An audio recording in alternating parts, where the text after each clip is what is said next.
Madame, Messieurs, fidèles téléspectateurs de Bonjour le Faso, bonjour à tous et bienvenue à ce dernier numéro de la semaine de votre aventure Bonjour le Faso. Alors, aujourd'hui, on parle de migration avec un expert en migration, Monsieur Abdul Karim sera là pour nous parler notamment des causes de la migration et surtout aussi des types de migration. Et on verra ensemble comment justement donc maintenir la jeunesse ou sinon donc maintenir ces intellectuels-là chez nous. Ça sera dans la rubrique invité du jour. Plus tard, on parlera sécurité routière. On recevra également Honoré Onadja pour les rendez-vous du week-end. En passant, on va s'informer et c'est à travers la revue de presse. Merci à vous de votre fidélité à Bonjour le Faso. Partons tout de suite et maintenant pour la première rubrique. C'est bien sûr à la découverte d'eux.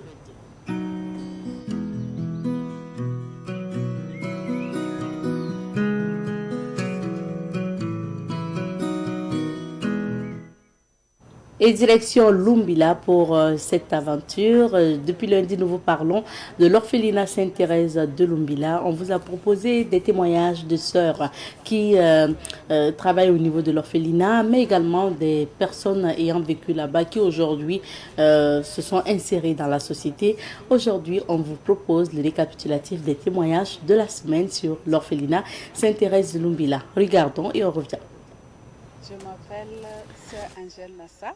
Je suis la responsable de la pizzeria. Nous fabriquons le pain au sésame, le pain au petit mil, le pain au lait, le pain au sorgho. Et aussi, nous faisons de la pizza à la recette italienne. Nous faisons aussi les jus locaux. Nous vendons de la spiruline aussi. Et aussi des gâteaux et d'autres choses. C'est un peu rentable. C'est avec ça que nous arrivons aussi à subvenir aux besoins des enfants quand nous manquons de dons. Mais je ne peux pas dire que ça peut couvrir pour nourrir tout à fait les enfants. C'est avec le don des gens que nous arrivons à faire face. Le pain au sésame, oui, les enfants consomment et en plus on vend aussi. Les clients, ce sont les passants de la route, la population aux alentours et aussi les gens de Ouagadougou. Les gens connaissent tellement le pain au sésame et c'est ici qu'ils viennent acheter parce que c'est l'origine ici.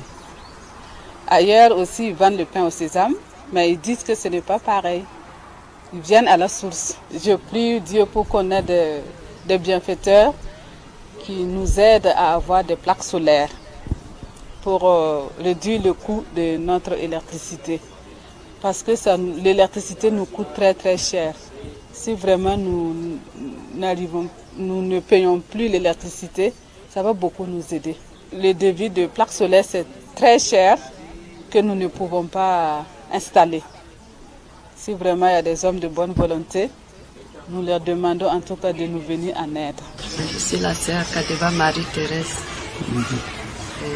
présidente de l'association AVE. C'est ça, le matin, quand elles arrivent, elles désinfectent l'atelier et elles mettent un tissu sur le plateau. Et avec une pompe émergente, elles font venir l'eau sur le tissu. Et l'eau retourne à l'intérieur des bassins et elle ramasse la masse, la pâte qui reste. Et après, elle rentre dans notre maisonnette ou la presse.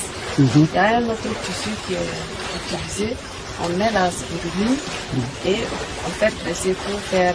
Bonjour, Marie, comment vas-tu? Et après, elles font les spaghettis et elles mettent au four au séchoir. Moi, je m'appelle Sœur Brigitte Zagré. Dans cet orphelinat, je m'occupe de la ferme des animaux.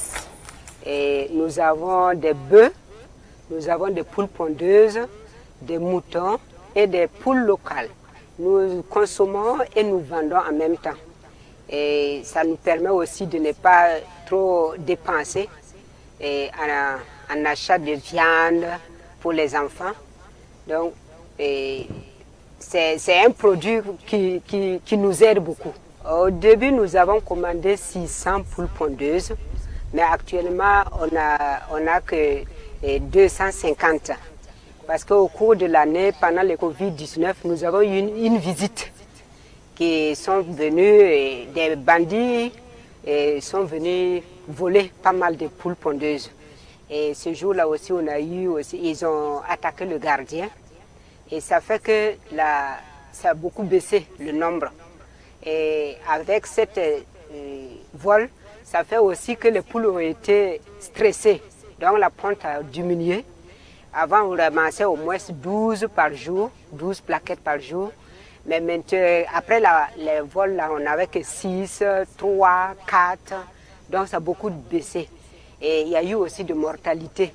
Parce qu'il y a eu une peste aussi qui est arrivée, des maladies qui ont beaucoup aussi tué nos poules. Je m'appelle Sœur Noélie Kabouré. Voilà, je suis enseignante à l'école Sainte-Thérèse de Lumbila, notre école, l'école des sœurs. L'idée de l'école est venue du fait que comme nous avons les orphelins au sein de l'école et qu'ils sont nombreux, voilà, pour sortir, traverser le goudron pour aller ailleurs, c'était très un danger. Nous avons eu des bienfaiteurs qui nous ont aidés à construire l'école. Mais vu que l'environnement et le village en avaient besoin, nous avons ouvert notre porte aux habitants du village pour leurs enfants. Ce qui fait que le nombre d'élèves aujourd'hui ne sont pas que les orphelins, mais vous savez que les élèves aussi des alentours qui sont là. Le primaire, en tout cas, nous avons à peu près 65 élèves pour le primaire et puis 160 pour la maternelle. Nos enfants à nous sont dans la maison. Voilà, les enfants que nous nous occupons. Les enfants qui viennent du dehors, nous, avec l'aide de l'État, la dotation de l'État, nous faisons le repas à midi pour ces enfants. Donc ils mangent à midi et ils restent jusqu'à le soir. Pour la maternelle, ils ont le goûter à 10h, le repas à midi et le goûter à 16h. Et les parents les récupèrent le soir. Vu le nombre des élèves, nous n'avons pas toutes les infrastructures nécessaires pour les accueillir. Par exemple, on a souhaité avoir un réfectoire pour les enfants, une salle à manger, voilà, avoir une cuisine assez grande pour pouvoir faire le repas des deux entités. Et puis un projet de collège que les parents vraiment nous demandent, que nous souhaitons pour nos enfants, qui était un cri de cœur que nous n'avons pas encore pu réaliser. C'est quand les élèves gagnent le CP, on est obligé de les redonner aux parents puisqu'il n'y a pas un collège pour les accueillir. Donc on est obligé des fois de les redonner à la famille et nous les soutenons. Puisqu'ils nous ne pouvons pas, c'est avec la route, c'est pas facile pour nous de les envoyer dehors. C'est du vraiment un grand merci pour nos partenaires, pour tous ceux qui nous soutiennent, pour tous ceux qui nous encouragent. Nous sommes là pour les enfants, mais c'est les enfants de tout le Burkina Faso. Voilà, nous les remercions pour leurs encouragements, pour leur soutien. Voilà, et puis nous les demandons toujours vraiment de nous accompagner. Voilà, pour que vraiment les enfants que nous accueillons vraiment aient un issue heureux. Voilà, que ce qu'ils ont pu commencer dans nos mains, d'autres nous aident, ou bien d'autres le font, que vraiment leur vivre soit une réussite. Voilà, que ça ne soit pas rester au milieu de route, mais qu'ils puissent vraiment réussir et s'intégrer mieux dans la société pour mieux être des hommes de demain, au service de notre pays. Vous écoutiez à l'instant les témoignages des sœurs de l'Immaculée Conception de l'orphelinat Sainte-Thérèse de Lumbila. Et c'est cet orphelinat qu'on vous présente cette semaine. Pour la suite de l'aventure, on va feuilleter les journaux ensemble et c'est dans la revue de presse.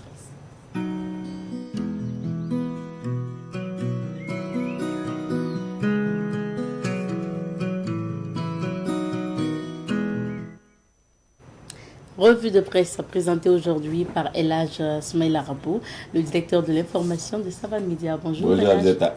Bonjour à vous toutes. Bonjour à vous tous. L'observateur parlera pour commencer. Élection présidence FBF.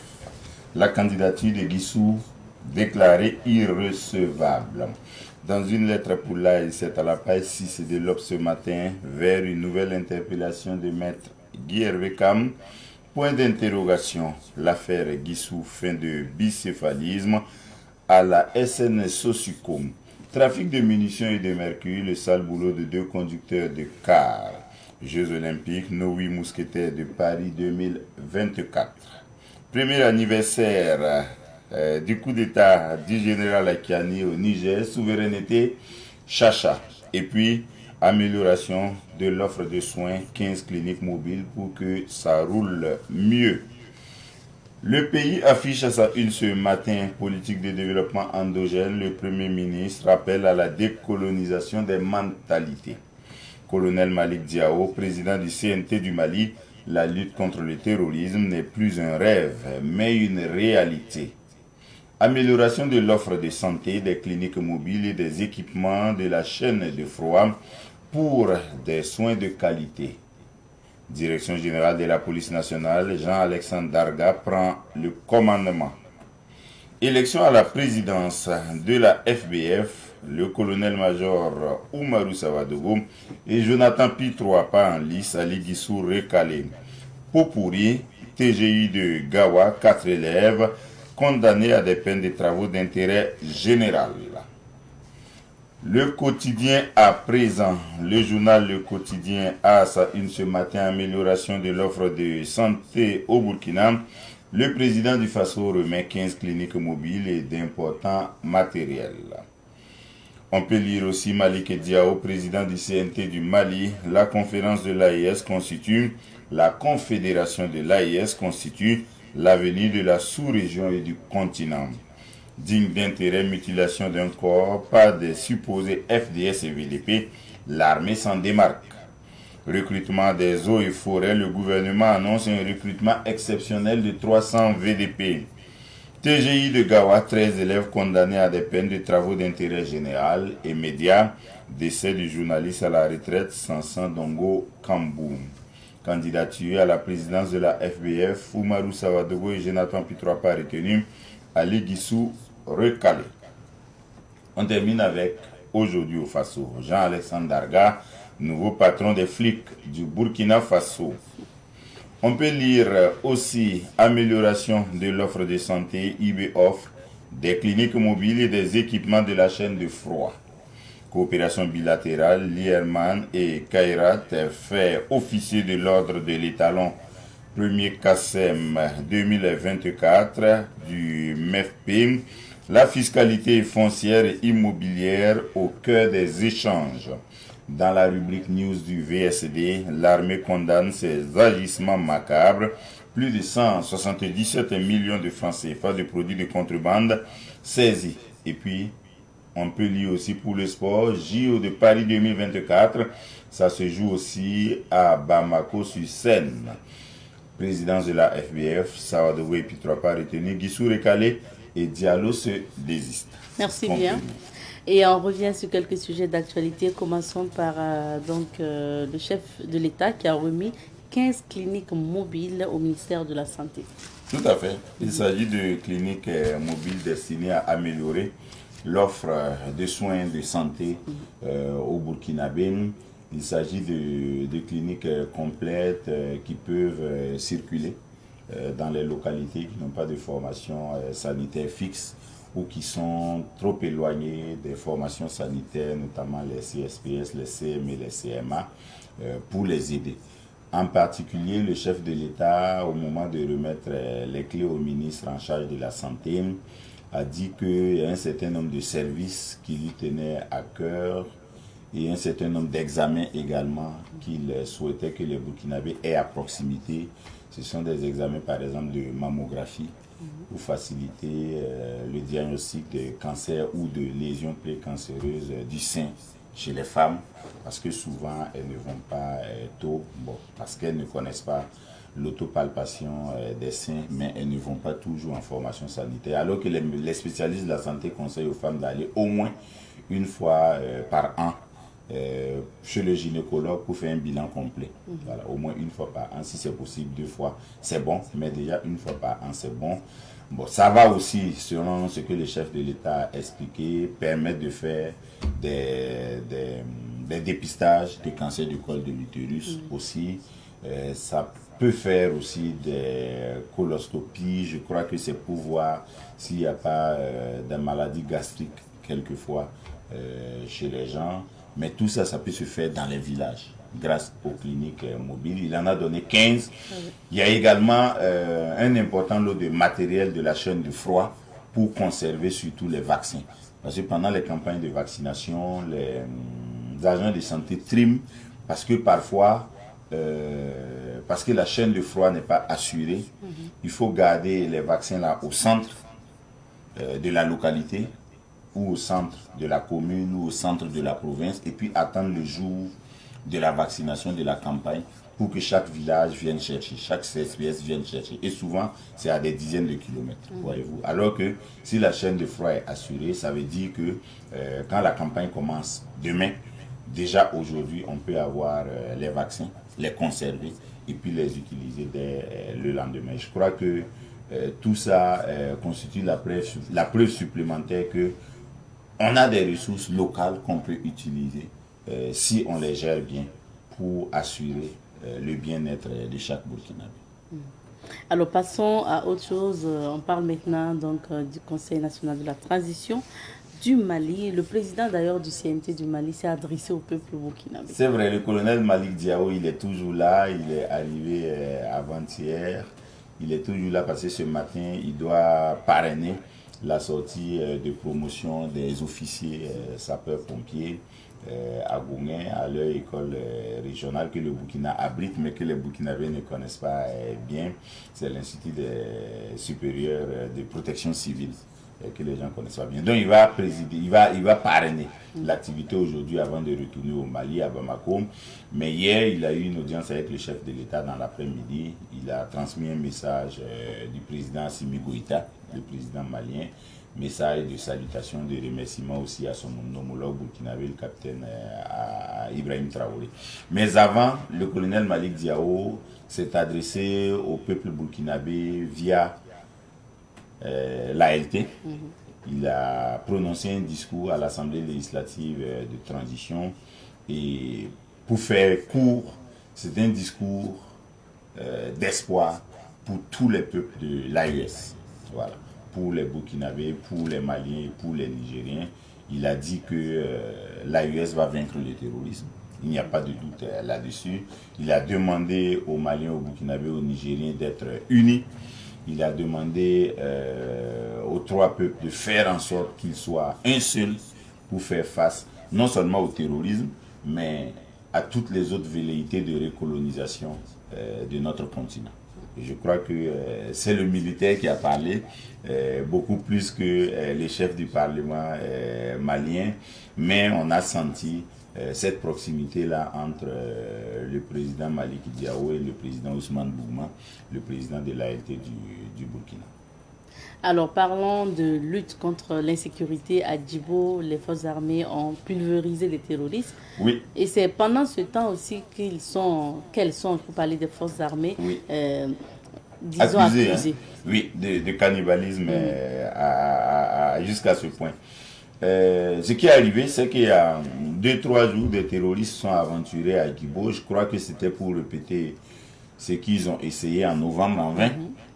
Ils sont venus encore par milliers, mais ils en ont eu pour leur compte parce que et les services de renseignement et les vecteurs aériens les suivaient de près. Et donc, le moment est venu, quand c'était opportun, les vecteurs aériens ont craché du feu. Et puis, le reste de la troupe a terminé le travail. On n'a pas tout le bilan, mais on sait au moins qu'il n'y a pas moins d'1 millier de terroristes voilà, qui ont péri à Djibo. Et on sait que le lot d'armement et de munitions récupérés en dit long sur l'ampleur de l'attaque qui était prévue. Alors qu'il y a à peu près un peu plus d'une semaine, les terroristes avaient fait une attaque, peut-être pour tester le terrain et tâter le terrain aussi. Ils avaient fait une attaque où ils s'en étaient pris à un dépôt pharmaceutique à Djibo et à un dépôt de vivres de la Sonagès.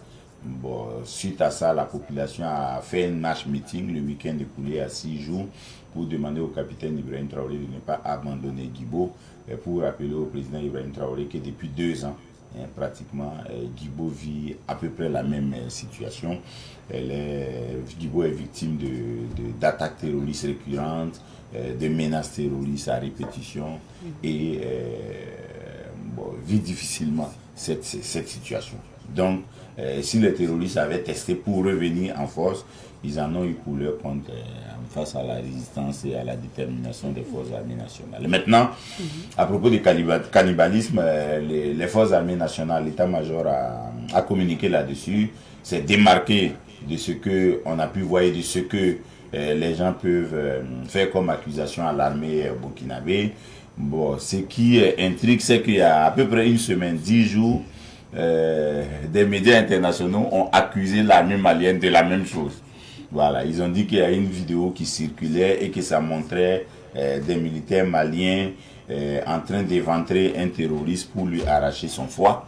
Et puis, une semaine, 10 jours après, on accuse l'armée burkinabé de la même chose. Donc, on se demande si ce n'est pas un montage de laboratoire pour, après l'échec de l'offensive médiatique mensongère là, c'est pas un nouveau modèle de fait qui est développé pour juste démoraliser les forces armées nationales et peut-être, soit dit en passant, tenter d'exposer les autorités burkinabées à une certaine justice internationale. Mais je pense que bon, ce disque-là est pratiquement rayé et s'il n'y a pas d'autre méthode que celle-là, celles-là ont déjà échoué.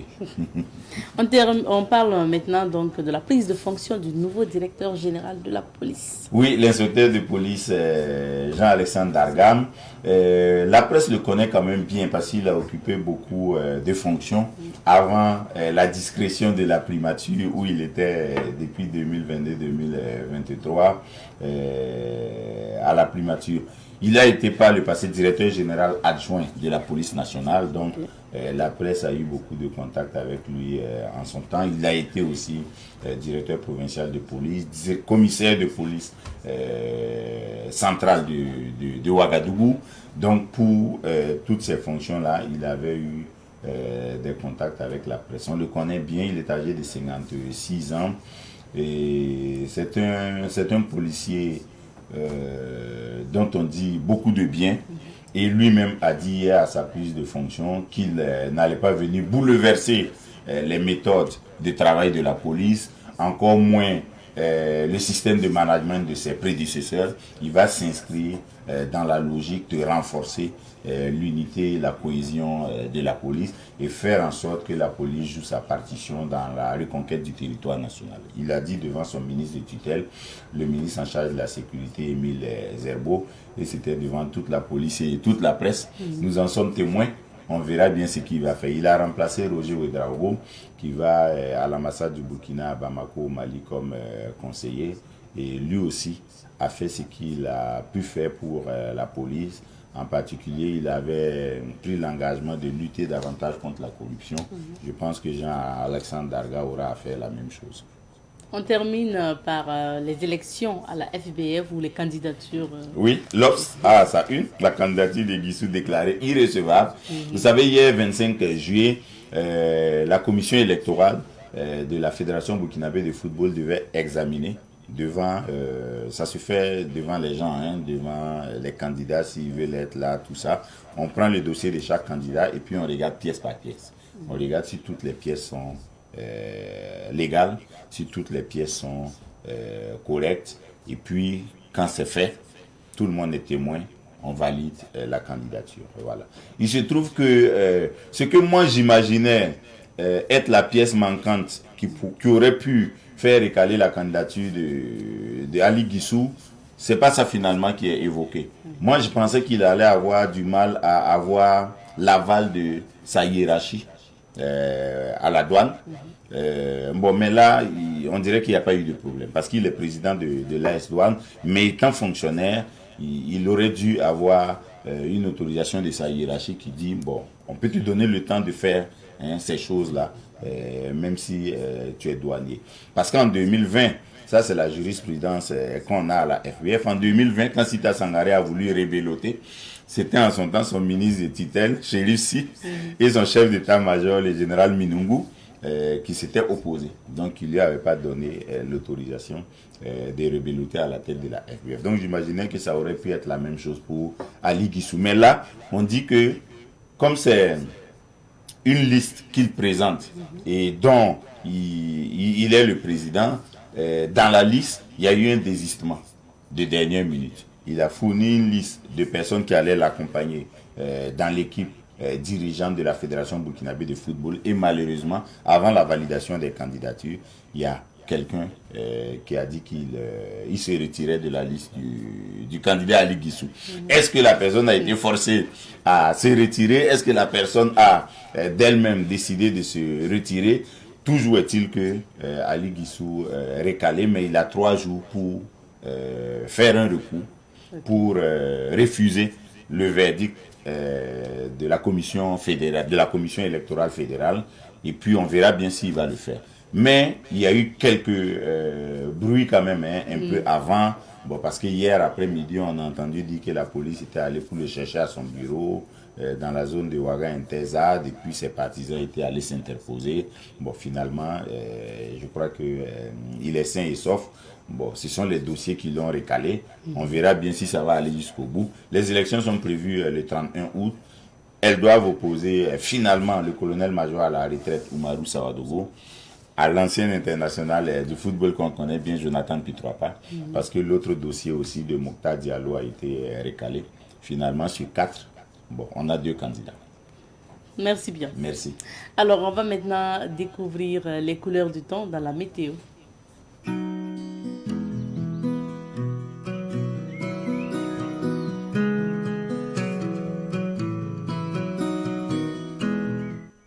La société IP+ vous offre la météo des affaires.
Météo des affaires vous a été offerte par la société IP+, le numéro 1 du haut débit.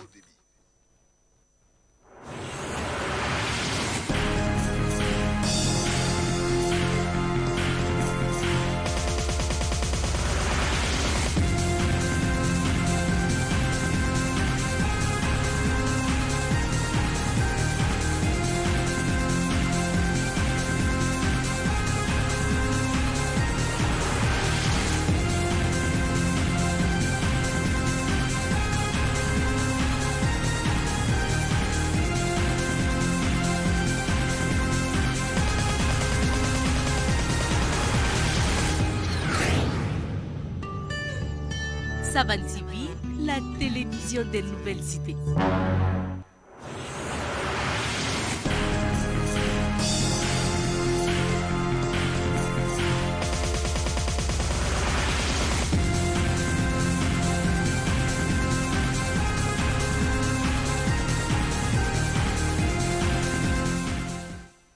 Et pour la suite de cette aventure, comme annoncé, aujourd'hui on parle de migration avec notre invité du jour. On y va pour le jingle et on revient.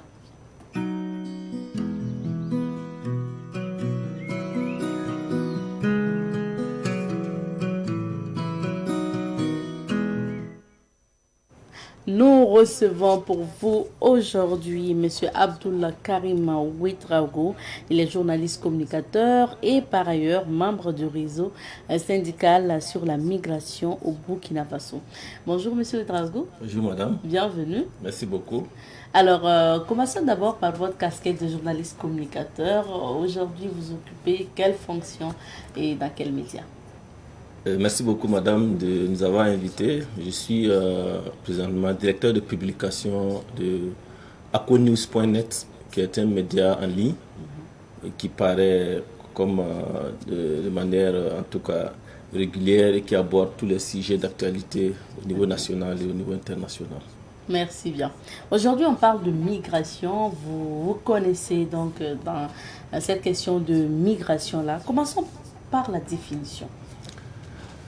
Alors, le terme migrant, il n'y a pas une définition conventionnelle acceptée, mais au niveau du point de vue de l'Organisation internationale des migrations, une personne est migrante lorsqu'elle quitte son lieu de résidence habituel pour un autre lieu,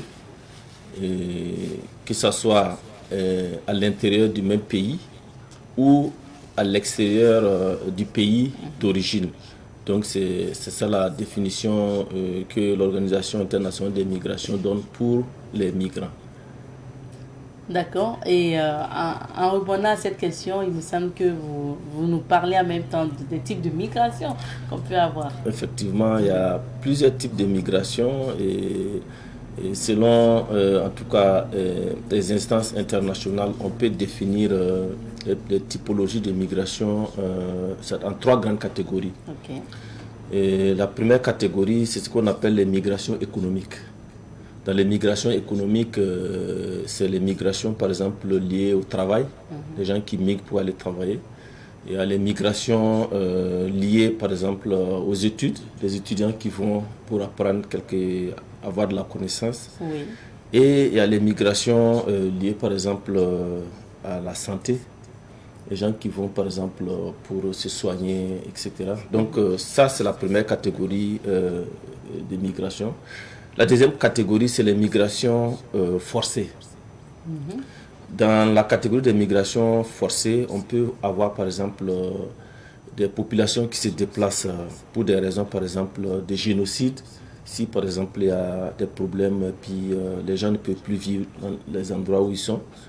Je prends le cas du Burkina avec la situation d'insécurité, le terrorisme. Il y a beaucoup de populations qui se déplacent des régions où ils se sentent en insécurité vers des régions où ils sentent plus de sécurité. Et il y a également les migrations dans cette catégorie liées au climat. S'il y a par exemple des catastrophes naturelles, tremblements de terre, ou bien la grande sécheresse, ou bien les inondations, et ça c'est lié aux facteurs climatiques. Les populations sont forcées de se déplacer dans le même pays ou bien même à l'extérieur, dans d'autres pays, en traversant les frontières internationales. Dans la troisième catégorie, on trouve ce qu'on appelle les migrations contraintes. Là, c'est lorsque, par exemple, la situation politique contraint une personne ou une famille à se déplacer pour aller s'installer. On parle souvent de réfugiés. Les réfugiés politiques, par exemple, sont partie de cette catégorie. Et il y a d'autres personnes qui sont contraintes par exemple, des questions liées, par exemple, aux religions, où par exemple on vous interdit de pratiquer votre religion dans votre pays, vous êtes obligé de vous réfugier quelque part. Il y a d'autres contraintes par exemple liées aux coutumes et aux traditions. Si par exemple vous refusez de vous complaire à certaines exigences culturelles ou coutumières, vous êtes obligé de vous réfugier. Si je prends par exemple le cas du Burkina, et avant que l'excision ne soit par exemple interdite par la loi, il y a des familles où tu n'as pas le choix, tu es obligé de passer par là. Si une femme ou quelqu'un refuse de se complaire, alors tu es obligé de quitter un peu pour pouvoir ne pas subir en tout cas. Donc voilà un peu dans les grandes familles où on peut classer les différentes migrations. Mais maintenant, et si on regarde à l'intérieur, on peut définir maintenant en fonction des causes d'autres petites catégories de migrants qu'on trouve à l'intérieur. Maintenant, pour le cas du Burkina Faso, quel type est plus fréquent? Quel type de migration est plus fréquent? Il faut prendre deux cas. Est-ce que vous parlez des migrants qui sont au Burkina ou des Burkinabés qui migrent à l'extérieur? Les deux. Alors, si on prend pour la plupart des Burkinabés qui migrent vers l'extérieur, c'est les migrations économiques. Okay. Les migrations économiques parce que on n'a pas eu de situation majeure où les gens sont contraints, par exemple, de quitter carrément parce que vraiment il y a une catastrophe naturelle qui oblige les gens à quitter. Et j'ai parlé tout de suite des migrations forcées liées à la situation d'insécurité, mais ça c'est vraiment récent. Et si on prend dans l'histoire du Burkina, le Burkina est un pays qui a été sollicité depuis les indépendances pour apporter de la main-d'œuvre dans les pays voisins, notamment la Côte d'Ivoire et le Ghana, où beaucoup de Burkinabés sont allés pour participer dans les activités économiques, notamment dans la culture, dans les cultures vivrières, les cultures de rente, puis etc. Et donc, puis des travaux aussi, puisque nos grands-parents étaient des grands bosseurs et puis ils ont été invités ou encouragés à aller travailler dans certains pays de la sous-région. Donc c'est ça qui est le plus dominant. Mais il faut signaler que de nos jours, on rencontre les migrations forcées. Oui. Et avec ce qui est lié à la situation d'insécurité où les gens sont obligés de se déplacer. Ça, c'est des migrations internes pour le moment. Mais il y a également des aspects externes parce que vous suivez l'actualité. Ces récents jours, il y a toute une communauté de plus de 100 personnes qui a été expulsée de la Côte d'Ivoire. Et c'est des gens qui se déplaçaient justement liés à la situation d'insécurité au Burkina. Mais également les migrations contraintes, parce que vous savez que de par le passé et puis même de nos jours, il y a certains hommes politiques qui estiment qu'ils ne sont plus en situation de sécurité et ils sont obligés de se déplacer pour aller dans certains pays et où ils peuvent avoir le statut de réfugiés politiques. Et on en connaît. Et dans le temps, il y en a eu aujourd'hui également. On peut voir quelques Burkinabés qui sont dans certains pays hors du Burkina et qui ont le statut de réfugiés politiques. Donc voilà un peu. Maintenant, par rapport aux migrants qui viennent au Burkina, on en rencontre aussi beaucoup qui sont pour de la migration économique. Okay. Il y a de grandes communautés, par exemple, étrangères qui sont ici, et pratiquement avec la CEDEAO qui avait facilité en tout cas la migration entre le déplacement entre les pays membres de la CEDEAO, la libre circulation des personnes et des biens. Beaucoup de communautés se sont installées au Burkina pour pouvoir faire soit le commerce, soit pouvoir donner des capacités techniques, puisqu'il y a des gens qui viennent avec leurs capacités pour pouvoir travailler. Et si on remonte dans l'histoire, vous voyez que il y a une forte communauté de Yoruba qui est au Burkina depuis les années 50 et qui sont pratiquement installés dans presque toutes les régions du Burkina où ils sont spécialisés dans le commerce et puis dans d'autres types d'activités, comme par exemple la coiffure, comme en tout cas beaucoup d'activités où on les reconnaît expliqué, ils sont les plus dominants avant que les Burkinabés me rendent dans le commerce comme ça. Il y a également d'autres communautés comme par exemple les Béninois qui avaient beaucoup de spécialistes dans les domaines techniques. Ils venaient souvent faire dans les activités comme le génie civil, notamment vous voyez, les maçons, les premiers ingénieurs qui sont venus au Burkina, c'est dans les années, c'était beaucoup plus les Béninois qui avaient cette expertise-là. Ils sont venus s'installer ici. Mais également, on rencontre des réfugiés politiques au Burkina. Et suite à l'évolution, surtout dans les années 90, on en a eu des gens qui étaient venus de la Côte d'Ivoire, pays voisins, qui se sont installés ici pour des raisons politiques. Et on en a eu d'autres personnes qui sont venues du Tchad. Il y a eu des Tchadiens qui sont venus ici comme réfugiés politiques. Okay. On a eu des Guinéens qui sont venus ici comme des réfugiés politiques. Comme quoi, ça peut être plusieurs raisons. Il y a plusieurs raisons qui amènent les gens à migrer vers le Burkina ou bien à migrer du Burkina vers d'autres pays. Ouais. Mais il me semble que la principale cause, surtout, c'est souvent aussi, ou la raison, je vais dire, c'est lié à la situation financière. Parce qu'on parle beaucoup, quand vous écoutez, vous avez parlé beaucoup de migration pour des raisons économiques et autres. Oui. Parce que quand il y a la pauvreté, soit dans ton village, tu as tendance à aller vers la ville pour voir si ça va aller mieux. Aussi, à la pauvreté dans ton pays, tu as tendance à aller à l'extérieur pour voir si ça va aller mieux, n'est-ce pas? Effectivement, ce que j'ai oublié de dire dès le départ, c'est que la migration est aussi vieille que l'humanité. Et si vous vous rappelez, si vous connaissez un peu l'histoire d'Adam et Ève, et c'est les premiers migrants. Puisqu'à un moment, ils étaient obligés de quitter le paradis pour revenir sur Terre, et suite à ce que vous savez. Donc, ça veut dire que la migration fait partie de l'humanité.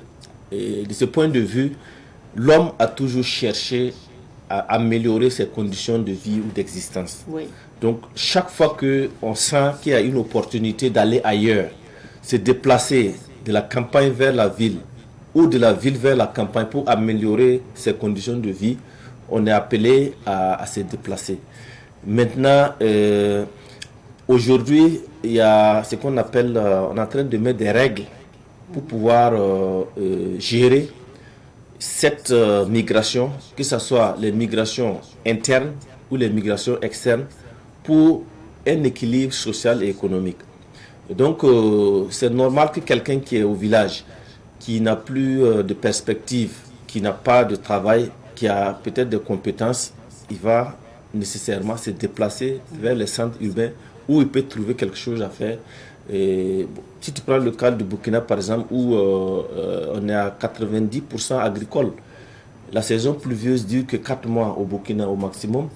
Lorsque un producteur, un paysan est au village, à partir du mois de septembre, octobre, il n'y a plus rien à faire. Quand on a fini de récolter, tout le reste du temps, s'il n'y a pas de site d'orpaillage ou d'autres activités économiques dans le village, les gens sont obligés de venir dans les centres urbains pour chercher quelque chose à faire en attendant la prochaine saison pluvieuse.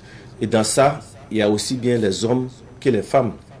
Et ces hommes qui travaillent souvent dans les activités du secteur informel ou les activités économiques, mais la plupart des femmes qui se déplacent sont dans les travaux domestiques et avec tout ce que ça comporte, parce que dans les travaux domestiques, on trouve des panoplies de métiers et qui absorbent ces populations-là. Donc, c'est évident que la sécheresse, la pauvreté peuvent être des motivateurs pour pouvoir migrer soit à l'intérieur du pays, soit à l'extérieur dans d'autres pays. Alors, M. Drago, je rappelle que vous êtes membre du réseau syndical sur la migration au Burkina Faso et vous faites souvent des études sur cette question-là. Généralement, quelles sont les difficultés que rencontrent les migrants vivant au Burkina, mais aussi des Burkinabés migrants à l'extérieur? Ok, de manière générale, c'est à peu près la même situation. Parce que les migrants sont confrontés à des difficultés Et premièrement, des problèmes d'intégration. Il y a des migrants qui ont de vraies difficultés pour s'intégrer parce que les populations locales ou les populations qui reçoivent les migrants ne sont pas ouvertes à ces migrants-là. Parce qu'il y a ce qu'on appelle un narratif qui fait que les gens pensent que le migrant, il vient prendre le travail de l'autochtone.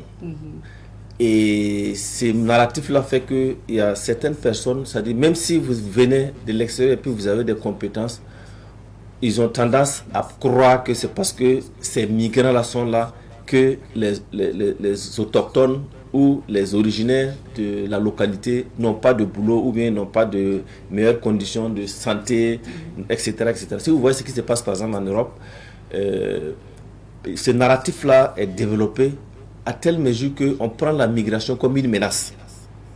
Au lieu de prendre comme une opportunité, on prend la migration comme une menace. Des gens qui viennent pour prendre tout ce qui appartient au pays et ils n'apportent rien. Donc, souvent, ça peut même virer à la xénophobie et au racisme. Donc ça, c'est une première contrainte. Une autre difficulté qui est liée à la situation des migrants, c'est la situation administrative. Beaucoup de migrants ne prennent pas soin d'être en règle vis-à-vis des pays dans lesquels ils rentrent. Être en règle, c'est respecter tout ce qu'il y a comme réglementation pour les gens qui viennent dans ces pays. Et vous prenez aujourd'hui le problème de visa et le problème de résidence, certificat de résidence, le problème de papier en général, fait que beaucoup de gens n'arrivent pas à migrer de manière régulière. Parce que migrer de manière régulière, c'est pouvoir avoir tous les documents nécessaires pour pouvoir migrer. Et face à la fermeture, à la rigueur, par exemple, dans la délivrance des visas et des documents, ça développe une migration non contrôlée, une migration irrégulière, parce que les gens sont obligés, souvent ils n'ont pas le choix. Aujourd'hui, vous voyez beaucoup de milliers de jeunes Africains qui traversent le désert, qui se jettent dans la Méditerranée pour arriver en Europe. Ils n'ont aucun papier, ils n'ont pas besoin de papier. Ils voient un espace. L'Europe, il faut aller coûte que coûte, même si on va perdre la vie en cours de route. Donc ça, c'est des difficultés qui existent, par exemple, pour les migrants. Ça veut dire avoir les papiers normalement pour pouvoir... Et je parlais du narratif parce que tous les migrants, que ce soit les réfugiés, que ce soit ceux qui vont pour des raisons économiques, ne sont pas forcément des menaces ou des gens qui viennent pour prendre le travail des autres. Vous savez bien qu'il y a des étrangers qui ont plus de qualifications que les autochtones. Souvent même, c'est eux qui apportent l'expertise et les autochtones copient pour pouvoir améliorer leur façon de faire. Vous savez, vous êtes dans le milieu de la presse et il y a très peu d'organes de presse ici au Burkina où il n'y a pas des journalistes ou des techniciens qui viennent des pays de la sous-région. Voilà, donc c'est dire qu'ils ne viennent pas prendre le travail de quelqu'un. Ils viennent avec leur expertise et ils viennent souvent même améliorer la façon de faire. Parce qu'on regarde un peu leur façon de faire et on copie et ça enrichit, ça développe le Burkina. Et donc, ces obstacles-là s'ajoutent aussi à certains obstacles liés même à nos sociétés. Il y a beaucoup de migrants dans la forme illégale là, qui développent des activités illégales. Vous voyez par exemple le milieu de la prostitution. Si vous regardez, au départ, le milieu de la prostitution au Burkina est dominé par des communautés qui viennent d'autres pays. Aujourd'hui, les tendances ont changé, mais vous savez que dans le temps, bon, il y a des pays de la sous-région, mais si on dit que tu viens de tel pays, même, ça devient comme péché. Si c'est une femme et puis on dit que tu viens de tel pays, ça donne une connotation péjorative. C'est comme si tu étais déjà du monde de la prostitution. Donc, c'est dit que cette approche-là fait que ça donne de la réticence Lorsque vous venez, vous êtes de tel pays, puis vous venez, on vous prend directement comme les personnes qu'on n'aimerait pas voir. Voilà. Il y a d'autres pays aussi qui ont des ressortissants qui ont développé certaines choses, par exemple ici dans la cybercriminalité, etc. Vous connaissez des pays de la sous-région où les gens excellent dans les tromperies, sur les réseaux sociaux, etc. Mais quand vous dites que vous êtes de telle nationalité, on vous identifie déjà comme un escroc, etc. Et tout ça, là, ça fait des pesanteurs que si quelqu'un vient de tel pays, qui a un bon comportement, qui a les qualités, tout ça là, le fait que vous venez de tel pays là, on vous colle déjà l'identité, soit d'un escroc, ou bien, ici tu es une femme, on dit, elle est venue pour se prostituer, etc. C'est autant de difficultés, hein, même si les jeunes continuent de quitter pour aller vers ces pays-là. Mais il faut rappeler quand même que le migrant a des droits. Effectivement, le migrant a des droits et il y a beaucoup d'instances internationales. Je vous rappelle qu'au niveau international, il y a, les Nations Unies ont signé à 4 ans une convention internationale pour la gestion des migrations. Et cette convention internationale oblige les pays, tous les pays du monde à accorder des facilités aux migrants et à leur accorder des droits. Parce que, comme je l'ai dit, tout le monde est migrant. Aujourd'hui, on peut être dans une situation économiquement stable, mais des difficultés peuvent faire qu'à un moment, on est obligé de migrer. C'est pour cela, au niveau international, il y a une réglementation et qui autorise en tout cas les gens à migrer et faire une migration volontaire et ordonnée. Migration ordonnée, c'est quelqu'un qui a des capacités et qui est sollicité. Par exemple, si vous êtes au Burkina, vous êtes expert dans un domaine, vous pouvez être appelé quelque part pour pouvoir donner vos capacités, etc. Et on doit pouvoir mettre des règles pour que vous puissiez donner ces capacités-là en toute sécurité et ne pas vous exploiter parce que simplement vous êtes un migrant. Au niveau de l'Organisation internationale du travail, OIT, il y a des conventions qui existent, qui protègent par exemple les droits des travailleurs migrants. Et ces conventions-là ont été ratifiées par plusieurs États. Et le Burkina, par exemple, a ratifié la convention 181 sur la migration. Et il y a des instruments juridiques au niveau national. Par exemple, le protocole de la CEDEAO, même si le Burkina est sorti de la CEDEAO, mais même dans l'AES, c'est sûr qu'on va développer un protocole qui permet la libre circulation des personnes et des biens. Libre circulation des personnes et des biens suppose que tous ceux qui se déplacent ont des droits, même s'ils sont dans un autre pays, ils ont des droits. Et c'est pour ça que au niveau, par exemple, du réseau syndical sur la migration, nous avons pour mission de défendre les droits des travailleurs migrants, que ce soit les migrants qui viennent au Burkina ou les Burkinabés qui migrent vers les autres pays du monde. Nous nous assurons et nous suivons pour que leurs droits soient respectés.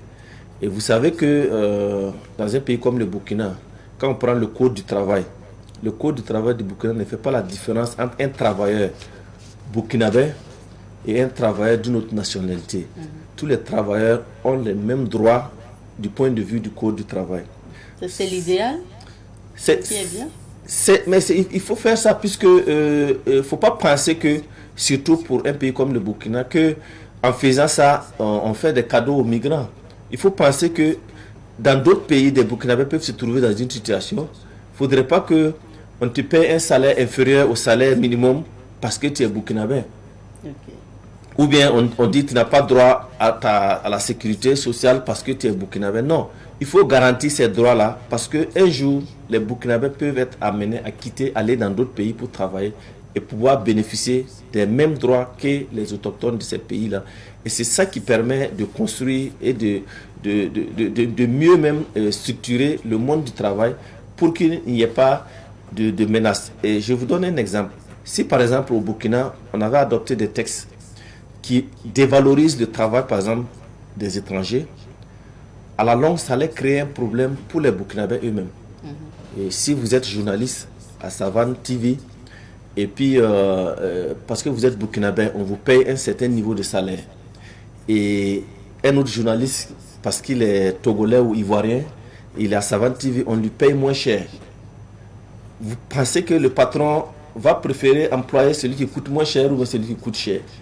Donc, il va employer nécessairement des gens qui lui coûtent moins cher et les étrangers vont prendre la place des autochtones, même s'ils ont la même qualification, parce que je préfère prendre celui qui me coûte moins cher que de prendre quelqu'un qui me coûte plus cher. Donc, c'est juste un exemple. Donc, le fait de mettre au même niveau, donner les mêmes droits aux travailleurs migrants, garantit même les meilleures conditions de travail et d'employabilité pour les locaux. Donc, c'est ce qui fait que c'est tout à fait normal qu'on puisse donner les mêmes droits aux travailleurs migrants et aux travailleurs locaux. Alors, vous avez parlé tantôt du réseau syndical sur la migration au Burkina Faso dont vous êtes membre. Et déjà, c'est quoi en fait l'objectif principal d'un tel réseau? Alors, le réseau syndical, bien que ça soit un réseau syndical, est constitué d'organisations syndicales. Et les centrales syndicales qui sont au Burkina, toutes les centrales syndicales qui sont au Burkina sont membres de ce réseau, mais également de plusieurs organisations de la société civile. Il y a des organisations de migrants qui existent au Burkina, qui sont membres de ce réseau. Il y a également des organisations qui défendent les droits des migrants, des OSC, par exemple SOS Migration, Alerte Migration, etc. Il y en a beaucoup qui travaillent pour la préservation, la protection des droits des travailleurs migrants. Toutes ces associations-là sont membres de ce réseau. Et ce réseau essaye de sensibiliser les gens sur l'apport des migrants sur le développement économique et social, pour changer le narratif, que les gens ne voient pas un migrant toujours comme une menace, mais comme une opportunité, parce qu'un migrant peut apporter beaucoup au développement socio-économique et social de plusieurs manières. Également, penser que toute personne est un potentiel migrant.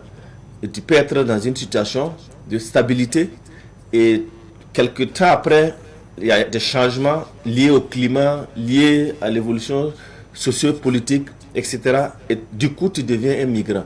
Alors, si on n'a pas développé ce système-là pour pouvoir intégrer aussi bien les migrants que les locaux, c'est sûr qu'un jour, si on est amené à migrer, on peut rencontrer des difficultés dans d'autres pays. Et vous savez que souvent les nations essayent d'appliquer la réciprocité.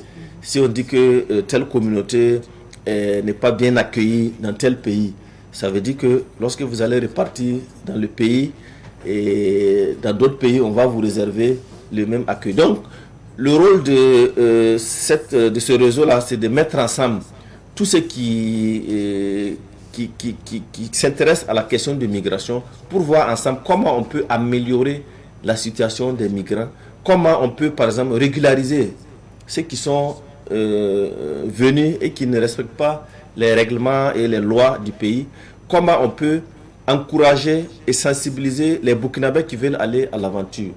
Notre rôle n'est pas de stopper ou bien de limiter la migration, mais de donner toutes les informations aux gens pour que celui qui veut migrer puisse savoir à quoi m'attendre. Et on fait des sensibilisations sur les conditions, par exemple, dans certains pays. En Europe, c'est pas parce qu'on voit à la télé que tout est rose. Et même les Européens sont en difficulté. Les problèmes de chômage, ils sont confrontés à ces problèmes-là. Le problème d'insécurité, ils sont confrontés à ces problèmes-là. Si on pense que non, c'est parce que une fois que tu arrives en Europe, c'est le paradis. Et je pense que ce n'est pas un message qui est totalement vrai. Donc on doit donner l'information juste aux gens et leur laisser le choix de choisir de migrer. Okay. Et quand ils veulent migrer, qu'ils puissent prendre les dispositions pour respecter les conditions demandées dans les pays d'accueil pour pouvoir migrer. Merci bien, M. Ouédraogo. Mais si notre temps est terminé, déjà oui, ça passe tellement vite.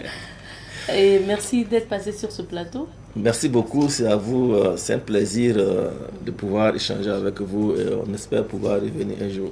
On espère bien. Alors, je rappelle que nous recevions comme invité M. Abdul Karim Ouedraogo, journaliste, communicateur et membre du réseau syndical sur la migration au Burkina. On s'arrête ici pour l'entretien d'aujourd'hui. Marquons une petite pause et on revient avec d'autres invités.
Savan TV, la télévision des nouvelles idées.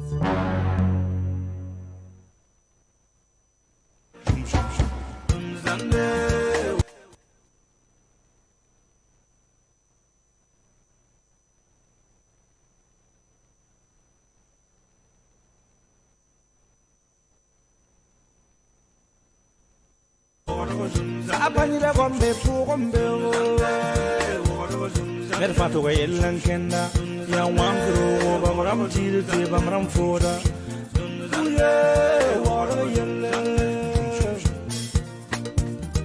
ngam taaba kulum kalam la foda chacun son problème waro yelle yelle zande waro zande ah ohaka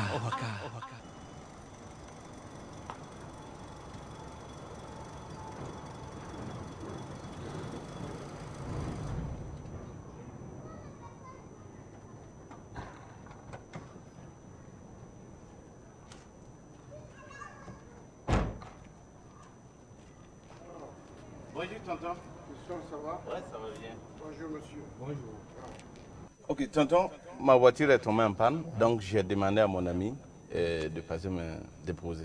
D'accord. Tonton, mais apparemment vous n'êtes pas content ce matin? Je ne suis pas content. Ah bon, pourquoi? Et ça je le fais savoir. Ceux qui ont fait ce coup d'état là sont des idiots. Pourquoi? Moi je suis démocrate. Je suis pour la démocratie. On ne peut pas se permettre de faire des coups d'état au hasard actuellement dans ce pays-là. Non, non, non, non, non, non. Et ça, je le fais savoir haut et fort. Je ne suis pas content. Voilà. Je n'ai pas peur de le dire. Bon, capitaine, je te ferai ici dans une heure de temps. Fiston, c'est un militaire. Oui, c'est un ami d'enfance. C'est un capitaine. Capitaine, en fait, ma langue a fourché. C'est un lapsus. Parce que j'ai voulu dire que le coup d'éclat qu'il y a eu au stade, vraiment, c'est anti-sportif. Et moi, je condamne cela. Moi, je suis un ancien sportif. Je jouais au ballon. Et je suis toujours pour le fair play. C'est ce que j'ai voulu dire. C'était un lapsus. Tu comprends? Capitaine, c'est ton ami? Oui.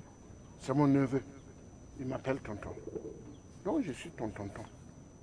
Tonton a eu un lapsus, mais tonton c'est tonton.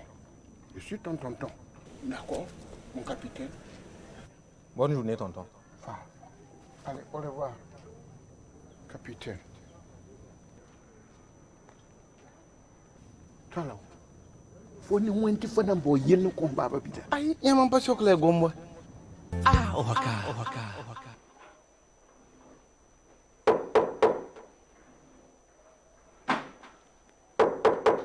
Oui.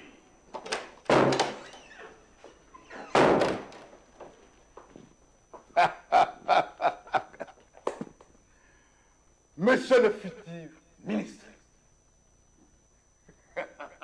Non, c'est bon. Parlez de quoi? Allez, je suis venu chercher mon reliquat. En fait, les choses ne se sont pas passées complètement comme tu l'as prévu. Ah bon?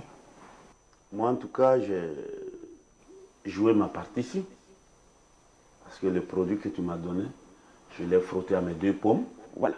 Et je me suis abstenu de serrer la main à personne. C'est ça. Et comme tu sais, en pareille circonstance, il y a un monde fou, beaucoup de connaissances. C'est ça.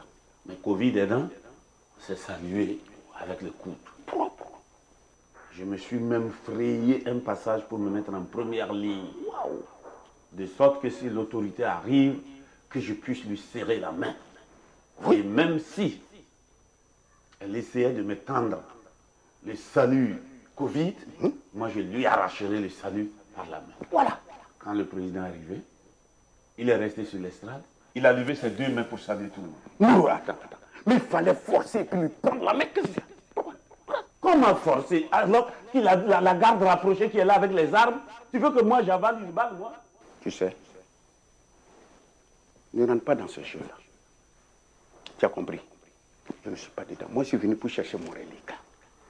Ce que tu es en train de raconter là, ça c'est des histoires à dormir debout. Mais ton travail était nul. Aucun résultat. Tu aurais dû faire en sorte que le président vienne à moi, que je puisse lui serrer la main. Hey, mon ami, écoute-moi bien. Wallah, je ne veux pas trop de paroles. Attends, quand tu insistes sur ton reliquat là, comprenons-nous. Moi, j'ai dû vendre une parcelle pour te faire l'avance. Actuellement, j'attendais que tu fasses en sorte que je sois au gouvernement pour pouvoir te payer le reliquat en question. Maintenant que cette position au niveau du gouvernement est hypothétique, qu'est-ce que tu veux que je fasse? Qu'est-ce que je veux que tu fasses? Ça ne m'intéresse pas. Ne joue pas avec moi parce que tu sais qui je suis. Il y a longtemps que nous travaillons ensemble. On ne se connaissait pas aujourd'hui. Tu sais bien que je travaille avec des génies. Et pas n'importe quel génie. Tu me connais. Mais je dis, si tu t'amuses à ne pas me donner mon reliquat, le pire qui va t'arriver là, tu vas regretter ça dans ta vie.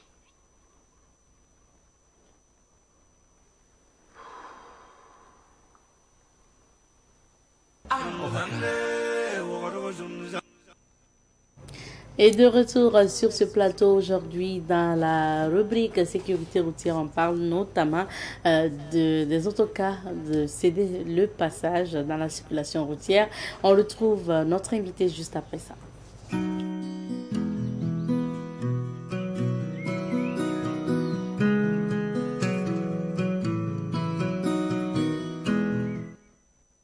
Nous recevons aujourd'hui le formateur de Victoire Auto-École, M. Hippolyte Tapsoba. On parle des autocars où l'on doit céder le passage aux usagers de la route, même s'il n'y a pas le panneau, céder le passage. Bonjour, M. Tapsoba. Oui, bonjour, Madame Nkiema. Bienvenue. Merci. Alors, effectivement, aujourd'hui, nous devons parler des cas où l'on doit céder le passage. On connaît bien, ceux qui ont fait l'auto-école savent déjà qu'il existe des cas où l'on doit céder le passage, c'est-à-dire lorsque on est en présence des panneaux stop, qui veut dire arrêt obligatoire et céder le passage à gauche et à droite. Ensuite, nous avons les panneaux céder le passage, qui veut dire, voilà, ici, ici c'est le céder le passage, on doit regarder à gauche et à droite et apprécier la vitesse que l'usager venant de gauche et de droite fait avant de passer. S'il vient lentement, on profite, on passe. S'il est loin, on passe, sans s'arrêter. Par contre, au stop, l'arrêt est obligatoire. Le respect du panneau d'abord avant de céder le passage. Voilà, ici, l'arrêt est obligatoire. Vous êtes obligé de vous arrêter, de laisser passer ceux venant de gauche et de droite avant de passer. Bon, par contre, il y a d'autres cas où on n'a pas besoin de tout ça. Je veux dire qu'au Burkina Faso, il n'y a pas assez de panneaux dans beaucoup d'endroits. Donc, nous sommes tenus de connaître ces différents endroits-là pour que à chaque fois que l'on arrive, que l'on puisse laisser passer les autres. Même souvent, si on a la priorité, cela ne veut pas dire que on doit forcer le passage. Ceux qui viennent des panneaux stop, ils ne sont pas venus pour dormir. Ils sont venus pour pouvoir traverser. Donc, souvent, vous pouvez vous arrêter au stop pendant des minutes et des minutes. Les autres ne veulent pas te laisser passer. Ce n'est pas comme ça la circulation. Il faut savoir aussi faciliter le passage des autres usagers. C'est important. Alors, donc, c'est pour dire tout simplement qu'il y a une possibilité de céder le passage, soit en s'arrêtant, ou bien en ralentissant l'allure, en regardant à gauche et à droite. S'il n'y a rien, on passe. Mais comme je l'ai dit, il faut savoir apprécier la vitesse des usagers venant de gauche et de droite. Si vous voyez qu'il vient en vitesse, ne passez pas. Mais s'il vient doucement ou bien qu'il est loin, profitons-en et passez. D'accord. Voilà. Merci. Et on va parler maintenant justement de la fonction globale des freins. Ok. Alors, les freins, vous savez que le frein, ce n'est pas quand j'arrive là où je veux seulement que je dois freiner. Okay. Quand on roule, il y a des endroits où l'usage des freins est obligatoire. Je veux dire qu'il y a des endroits où vous voyez que vous ne pouvez pas passer. On freine. Donc, on peut freiner pour ralentir l'allure seulement, ou bien freiner parce que l'on veut s'arrêter. Bon, maintenant, nous avons le frein, ça c'est le frein principal. Nous avons le frein à main qui sert à maintenir le véhicule sur une descente dangereuse, c'est-à-dire quand vous garez votre véhicule à quelque part, pour que le véhicule ne vous dévance pas, alors il faut tirer le frein à main, le serrer au maximum, et là, il doit être capable de le maintenir sur une descente dangereuse à 18%. Okay. Alors maintenant, il peut être utilisé aussi en cas de défaillance du frein principal. Quand le frein principal est défaillant, on peut l'utiliser pour pouvoir arrêter notre véhicule. Voilà. Maintenant, l'arrêt ne serait pas dans de bonnes conditions comme le frein principal, mais néanmoins, on pourra l'arrêter quand même. Voilà. D'accord. Parlons maintenant des cas où l'on doit céder le passage, ralentir déjà et céder le passage. Ok. Alors, les différents cas où l'on doit ralentir et céder le passage. Donc, lorsque nous sommes en présence des panneaux, c'est déjà dit. Oui. Alors, les autres cas maintenant, il faut céder le passage à l'usager qui est déjà engagé. Même si vous avez la priorité et que le gars sort d'un stop, une fois qu'il a déjà franchi la ligne d'effet de stop et se trouvait presque dans la voie de la chaussée abordée, normalement, nous devons nous arrêter et le laisser passer. Sinon, si on le cogne quand même, cela veut dire que vous êtes venu en vitesse. Ce n'est pas normal non plus, parce qu'en ville, la vitesse est limitée à 50 à l'heure. Et surtout, dans les carrefours, on doit toujours ralentir l'allure, de manière à pouvoir laisser passer non seulement ceux qui ont la priorité, mais aussi pouvoir laisser passer ceux qui sont déjà engagés. Voilà. Maintenant, il y a aussi les sorties d'usine. Alors, quand vous êtes à la porte d'une sortie d'usine, d'une sortie de caserne, d'un parking, vous voyez les parkings qui longent les routes. Quand vous quittez un parking, vous voulez vous engager sur la voie publique, il faut laisser passer tous ceux qui sont sur la voie publique avant. Et la logique veut que on regarde d'abord dans le rétroviseur avant de mettre les clignotants. On ne doit pas mettre les clignotants et puis s'asseoir et attendre qu'il n'y ait plus rien. Parce que finalement, quand vous mettez les clignotants, le gars ne sait plus qu'est-ce que vous voulez faire. Est-ce que vous allez partir? Est-ce que vous allez vous arrêter? Donc, vous perturbez la circulation. Donc, on attend de voir qu'il n'y ait personne avant de mettre le clignotant. Alors, il y a sortie de chantier. Lorsqu'il y a un chantier en bordure de route, alors il y a de gros camions qui sortent. Une fois qu'un camion est engagé, qu'est-ce qu'on peut faire? Si vous continuez, il y aura un accident grave. Alors pour ce faire, il y a des agents qui réglementent la circulation, mais il y a d'autres endroits qu'il n'y ait pas d'agents. Donc le fait de mettre déjà sortir de camions veut dire faire attention aux gros camions qui peuvent sortir de la gauche ou de la droite.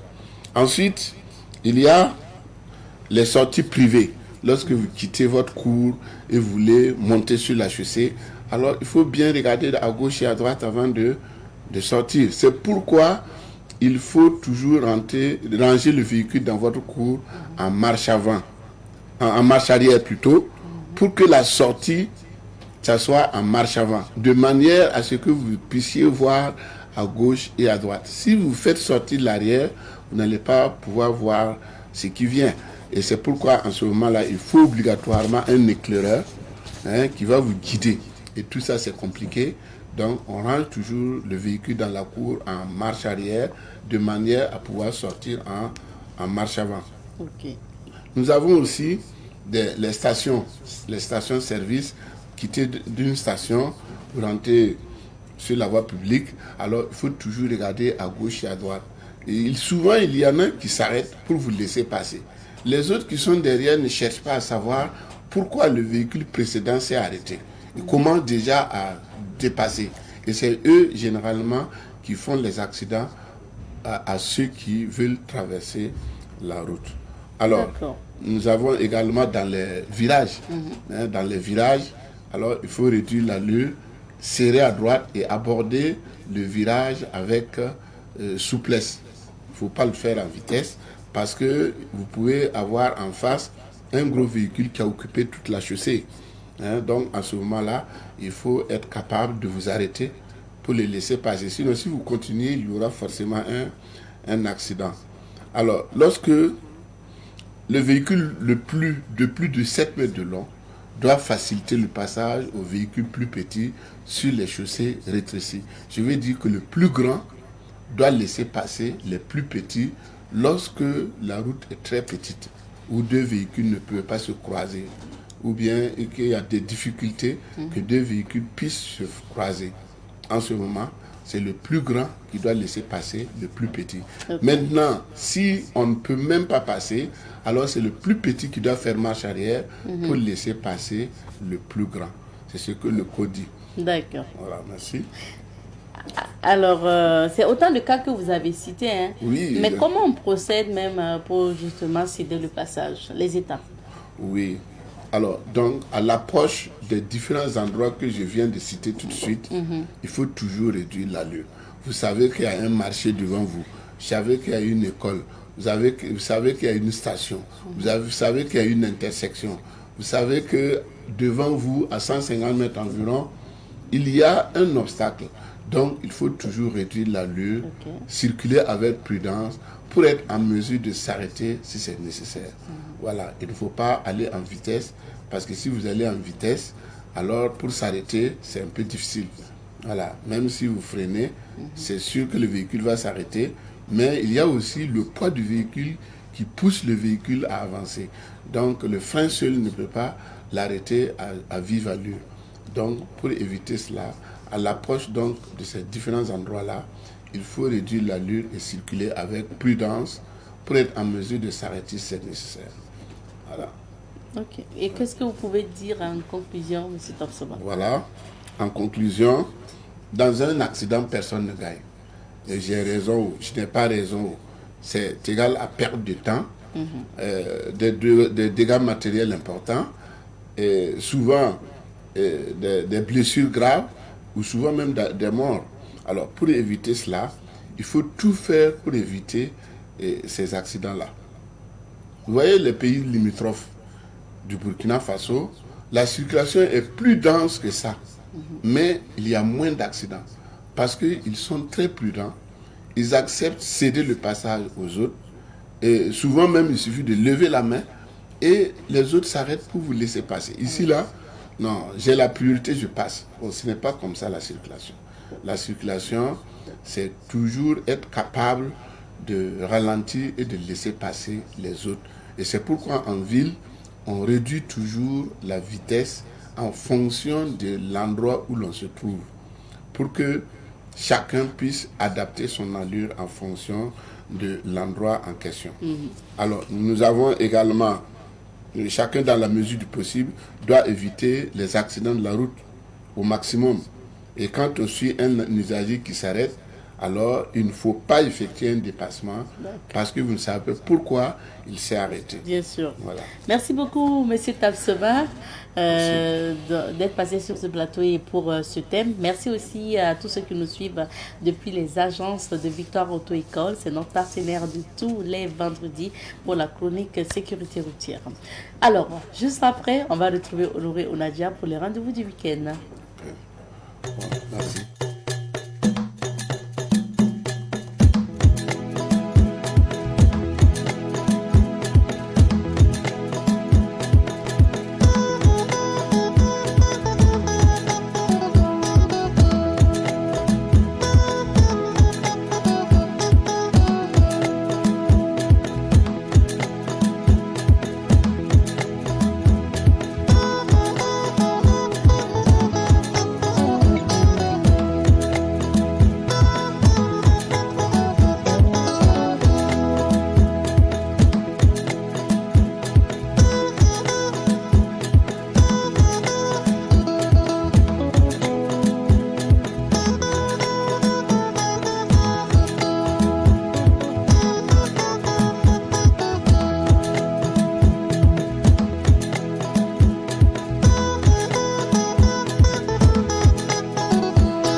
Savan TV, la télévision des nouvelles idées.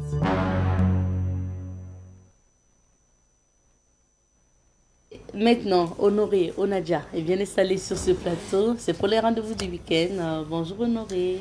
Bonjour à toi et bonjour à nos téléspectateurs et téléspectatrices et bon Juma Moubarak à l'ensemble des fidèles musulmans du Burkina Faso. Qu'Allah agrée nos différents vœux qui nous permettent tout un chacun de nous de travailler pour le retour de la paix ici au Burkina Faso. Amen. Honoré, oui. On parle cinéma aujourd'hui pour commencer. Tout à fait, on ne fait que parler de cinéma aujourd'hui, déjà avec le programme voilà, du ciné Nerwaya. À la demande des cinéphiles, voilà, le grand film du réalisateur Raki Suaba, Rodrigue Kaboré revient. Ce film-là qui est intitulé La Lion. Voilà, Lion, c'est ce film-là que l'on vous propose aux séances de 18h30, 20h30 et 22h30. Ce pour un prix d'entrée de 2000 francs et 2500 francs CFA. Ça, c'est du côté du ciné Nerwaya. Et bien, du côté du ciné Burkina, on a décidé de continuer avec la projection de ce film-là, qui n'est autre que le film intitulé Maman, du film de Howell Brown. C'est ce film-là qui veut la participation d'artistes émérites de Burkina Faso, où notre célèbre acteur entre la personne de Isaka Sawadogo a joué. Voilà, Isaka Sawadogo, Adrienne Cotoin et bien sûr Bruno Harry. Alors c'est ce film-là que l'on vous propose aux séances de 18h30, 20h30 et 22h30, sur encore pour un prix d'entrée de 2000 et 2500 francs. Et bien pour l'innovation, cette semaine, c'est le programme de l'espace Mouraine, vu que nous sommes les vacances présentement. Alors nous avons décidé encore de fixer nos caméras et permettre à ces nombreux cinéphiles-là qui n'ont pas la chance de se déplacer voilà, dans les salles de ciné du Nerwaya et bien sûr du Burkina, qui aimeraient voilà, et suivre un film en plein air, voilà, l'espace Mouraine en tout cas vous ouvre ses portes. Et pour l'espace Mouraine, c'est les mercredis, les jeudis, les vendredis et les samedis. Et c'est le film La Dot de Abdourahim Tabseba qui est projeté, ce du 20. Voilà, ça a commencé son bonhomme de chemin depuis le 20 et ce jusqu'au 3 août à venir.